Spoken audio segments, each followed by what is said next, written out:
నమస్తే welcome to our voice నేను journalist నవత constable Pramod హత్య దళిత జీవితాలపై హింస రాజకీయ మౌన చిరునామానికి నిలువెత్తు నిదర్శనం నిజామాబాద్లో కానిస్టేబుల్ ప్రమోద్ హత్య ఈ సంఘటన కేవలం ఒక రౌడీ షీటర్ చేసిన నేరంగా మాత్రమే చూడలేం విధులు నిర్వహిస్తున్న సిసిఎస్ కానిస్టేబుల్ ప్రమోద్ను రౌడీ షీటర్ అయిన షేక్ రియాజ్ కత్తితో పొడిచి చంపిన ఈ విషాదం భారతదేశంలో దళిత జీవితాలపై జరుగుతున్న హింసను దానిపై దళిత బహుజన మేధావుల వ్యూహాత్మక మౌనాన్ని మరోసారి కేంద్రంగా నిలబెట్టింది ఈ హత్య సరూర్ నగర్లోని నాగరాజు బార్మార్లోని కేత్రం భీం ఆసిఫాబాద్లో టేకు లక్ష్మి వంటి దళిత బాధితుల ఆర్తనాదాల పరంపరలో నిలిచింది ఈ అన్ని కేసులలో నిందితులు ముస్లిం వర్గానికి చెందిన వారు కావడం దళిత హక్కుల పోరాటంలో ఒక తీవ్రమైన ఇబ్బందికరమైన మలుపుగా మారింది బాధితులు దళితులు నిందితులు మైనారిటీలు అయినప్పుడు మౌనం ఎందుకు అనేది అర్థం కాని ప్రశ్నగా మిగిలింది పెరుగుతున్న ఆందోళన దళిత జీవితాలపై హింసలో నిందితులు మైనారిటీలు అయిన సందర్భాలు దళిత ఉద్యమం యొక్క నైతికతను మరియు రాజకీయ దిశను ప్రశ్నిస్తున్నాయి నాగరాజు హత్య గురించి మనందరికీ తెలిసిందే మతాంతర హింస ఇది 2022 సరూర్ నగర్లో జరిగింది దళిత యువకుడైన నాగరాజును ముస్లిం భార్య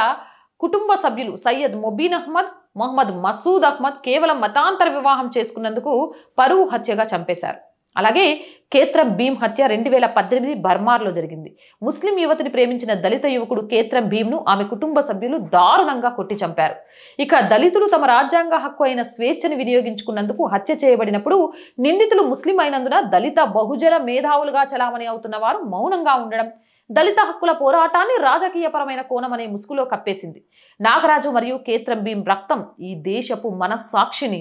నిశ్శబ్దంగా నిలదీస్తోంది ఇక టేకు లక్ష్మి హత్య ఇది నేను చెప్పవలసిన 2019 ఆసిఫాబాద్లో ఒక దారుణమైన అంశం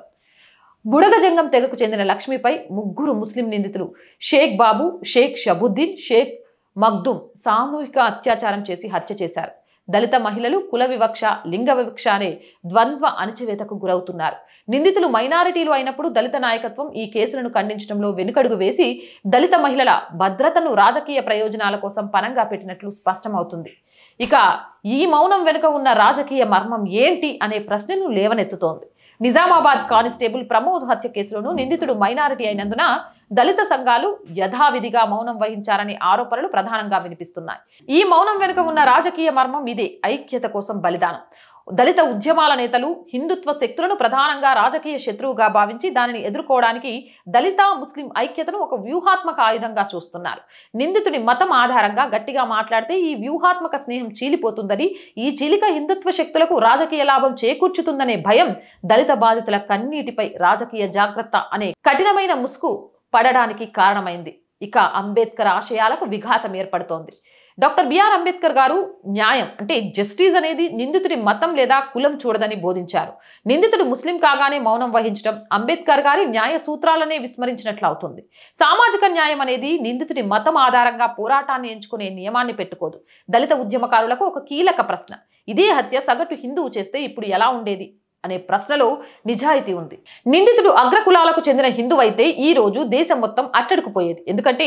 అది కులహింస అనే చారిత్రక చట్టంలో ఇమిడి దళిత పోరాట లక్ష్యానికి సరిగ్గా సరిపోయేది కానీ హింసకు కులం లేదు మతం లేదు ఒక దళిత సోదరుడు లేదా సోదరి ప్రాణం కోల్పోయినప్పుడు అది ఎవరు చేసినా అది దళిత జీవితంపై దాడిగానే పరిగణించాలి నేరం యొక్క స్వభావం నిందితుడి మతం ఆధారంగా న్యాయం కోసం పోరాటాన్ని కొలిచి చూడటం బాధితుల హక్కులకు చౌకబారు రాజకీయాలకు బలి ఇవ్వడమే అవుతుంది ప్రమోద్ నాగరాజు లక్ష్మి కేత్రం భీం కన్నీళ్లు ఈ దేశపు మేధావుల మనస్సాక్షిని ప్రశ్నిస్తున్నాయి మీరు ఎవరి పక్షం న్యాయం పక్షమా లేక రాజకీయ జాగ్రత్త పక్షమా దళిత ఆత్మగౌరవ పోరాటం ప్రతి అన్యాయానికి వ్యతిరేకంగా నిందితుడు ఎవరైనా సరే పోరాడినప్పుడు నిజమైన విజయం సాధిస్తుంది లేదంటే ఈ మౌనం అంబేద్కర్ గారి రాజ్యాంగ ధర్మానికి ద్రోహం చేసినట్టుగా చరిత్రలో నిలిచిపోతుంది అవునంటారా కాదంటారా మీ అభిప్రాయం ఏంటి కామెంట్ సెక్షన్లో పెట్టేయండి మోర్ వీడియోస్ కోసం ఛానల్ని వెంటనే సబ్స్క్రైబ్ చేయండి ఇలాంటి మంచి మంచి వీడియోస్ కోసం ఆర్ వాయిస్ పొలిటికల్ ఛానల్ని వెంటనే సబ్స్క్రైబ్ చేయండి ఇవి రెండు మన ఛానల్సే రోజు చెప్తున్నాను మీరు చేసే సబ్స్క్రిప్షన్సే ఈ ఛానల్కి కొండంత బలాన్ని ఇస్తాయి